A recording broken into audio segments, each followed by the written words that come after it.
पूर्णिमा के दिन चावल का एक आखा दाना जानते हो, पूरा खंडित चावल नहीं, कितना चावल, एक दाना चावल का शंकर भगवान के शिवलिंग पर समर्पित करिए। एक बेलपत्र जिसका डंडी का मुख अपनी ओर हो, जहां से चावल चढ़ाया है, उस चावल के ऊपर अपनी कामना कर रख दीजिए और चंद्रमौली भगवान का स्मरण करिए। कौन से भगवान? शंकर भगवान का सर्वश्रेष्ठ सुंदर नाम है चंद्रमौली। चंद्रमौली भगवान का स्मरण करिए, अपनी कामना कर बेलपत्र समर्पित कर शिव जी पर एक लोटा पानी, एक जल पात्र समर्पित करो, कलश से जल चढ़ा दीजिए, नयनों में वो जल लगाकर अपनी कामना कर वापिस घर को आइए। अगली पूर्णिमा आएगी, जो कामना करी है मेरा चंद्रमौली भोलेनाथ उसे पूर्ण कर ही देगा।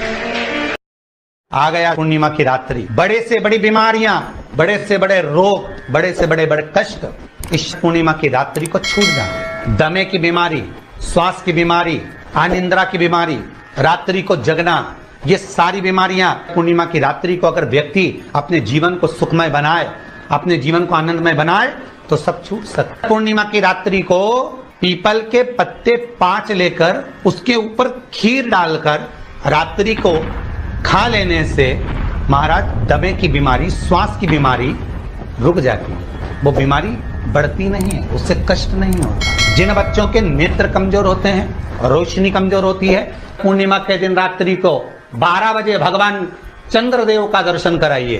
5 से 7 मिनट तक नयन मिलाए चंद्रदेव के साथ और बाद में एक पीपल के पत्ते पर खीर जो चंद्र के नीचे रखी हुई है उसी खीर को चटा दीजिए, फिर चंद्र का दर्शन कराओ।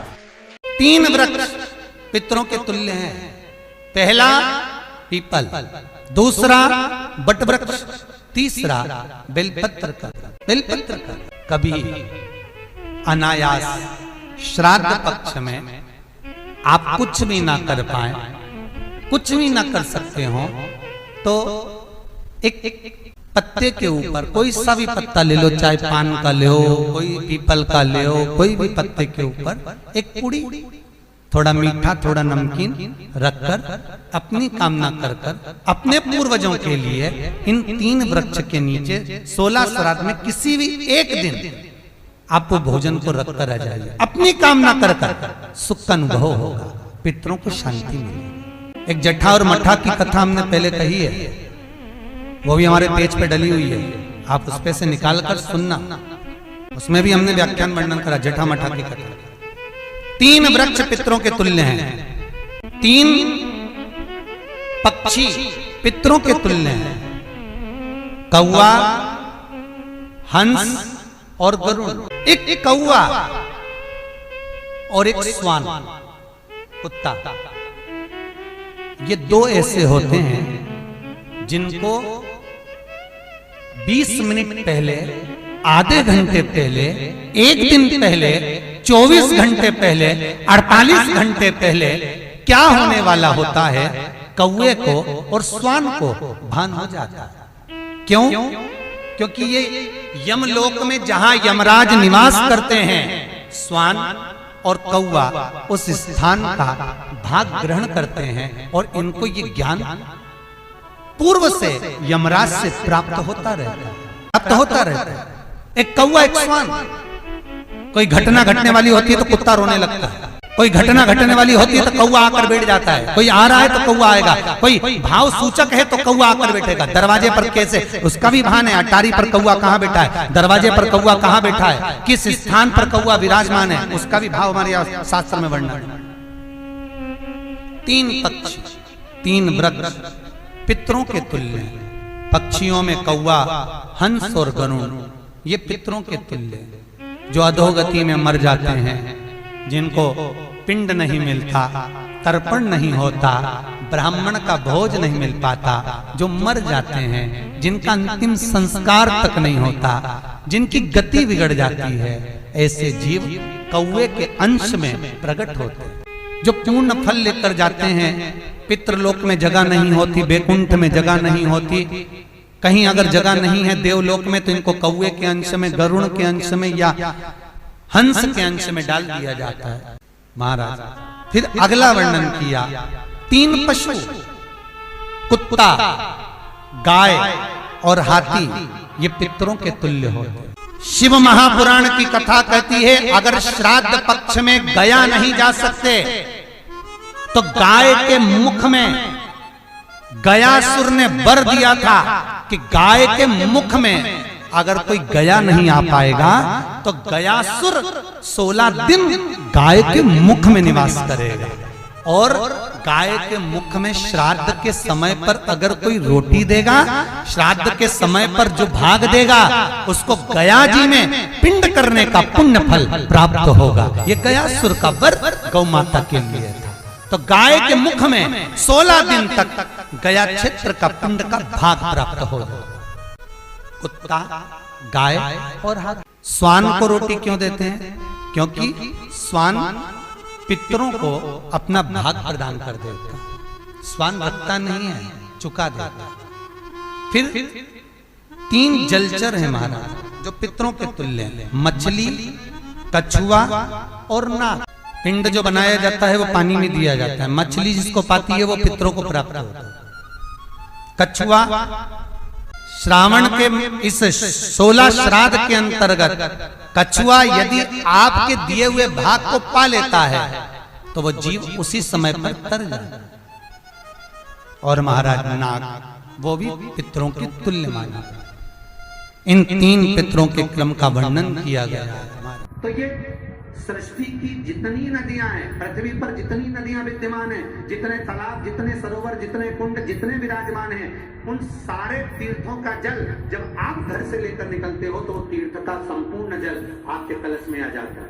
और जब आप उस जल को शिव पर समर्पित कर देती हो और 2 बूंद चरणागत लेकर जब जाती हो तो शिव महापुराण गर्ग संहिता पद्म पुराण कहती है वो जल साधारण नहीं रहता, वो गंगा जल बनकर तुम्हारे घर को पवित्र करने के लिए पहुंच जाता है।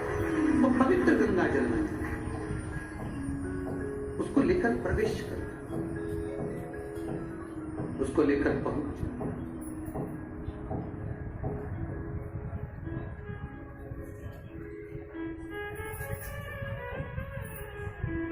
स्मरण करते करते हम बार बार कहेंगे भगवान के मंदिर जब भी जाओ ना, चेहरे पर प्रसन्नता होना चाहिए।